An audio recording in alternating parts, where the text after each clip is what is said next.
So as a kind of a nod to the film I'm reviewing today, I wanted to start the video by drinking a totally shitty white trash serial killer beer, and the only thing I had in my fridge was Pabst Blue Ribbon Strong, which is probably the beer of choice for any serial killers. This shit tastes like ass.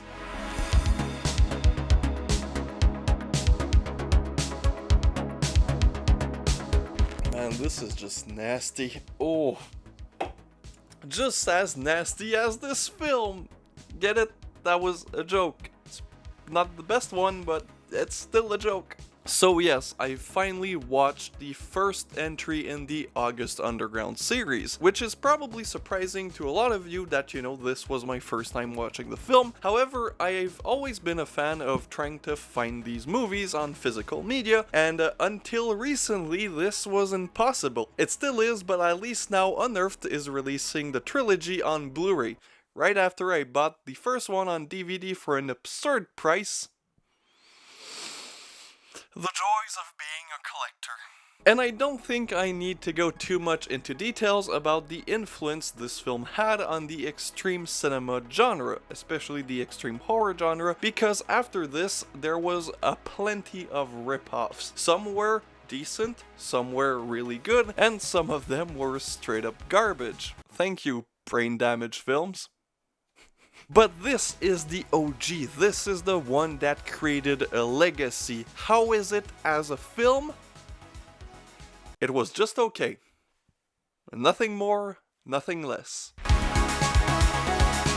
The film starts with the audience following Fred Vogel's character, who, by the way, is also the director and writer and founder of Toe Tag Pictures. He's a legend, he's a great guy, he's decent in this film, just like the rest of this movie, he's just decent. And you have the cameraman following him. Now you can see this is clearly a found footage film, and the quality of the camera they're using is abominable. And I'm not saying this as a negative because it does play in the disturbing nature of this movie. So, our main character, I'll just call him Fred because I'm not sure if they really have character names, shows us his pièce de résistance, what he has in his basement, which is the mangled corpse, but she's still alive, so the mangle almost a corpse of a woman sitting on a chair.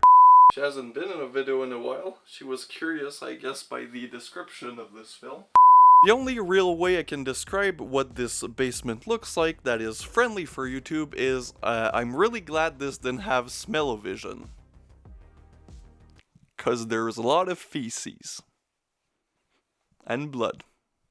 And mutilated titties. And then you get what is probably the best sequence of this film right at the beginning. It doesn't really get any better from there, but you just see Fred's sadistic fucking intention, and he's truly this horrible piece of shit who, murders people. You're following two serial killers living their daily lives. So we can almost describe this as somewhat of a slice of life anime. Just instead of following Japanese schoolgirls living their lives, you're following two very, very disturbed individuals serial killing people and traveling to New Jersey, which is not my #1 travel destination, but honestly, after drinking this, it's probably higher up than fucking Milwaukee. So, how do we follow what is possibly one of the most disturbing sequences put on screen? Hitchhiker titties.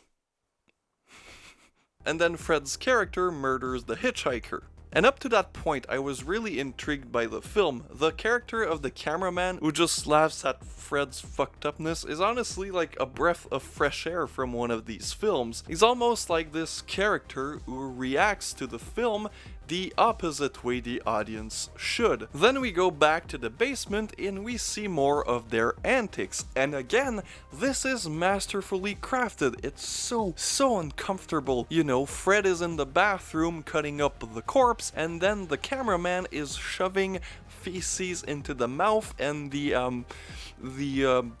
holes of the female character. And all of this is shot like in one sequence, this is a found footage, so it's just shot as a sequence. It's really impressive, and honestly, the 25 first minutes of this film are fucking amazing. It's when it gets to the daily lives of these assholes that the kinda gets boring. Because right after that scene, we get the boys at a punk rock show, just, you know, punk rocking. And I know this film couldn't have just been, you know, them torturing women. That would just be, you know, a guinea pig film. The characters are so uninteresting, their dialogue are so mundane, and I know that's the point, I'm just saying, it's not for me.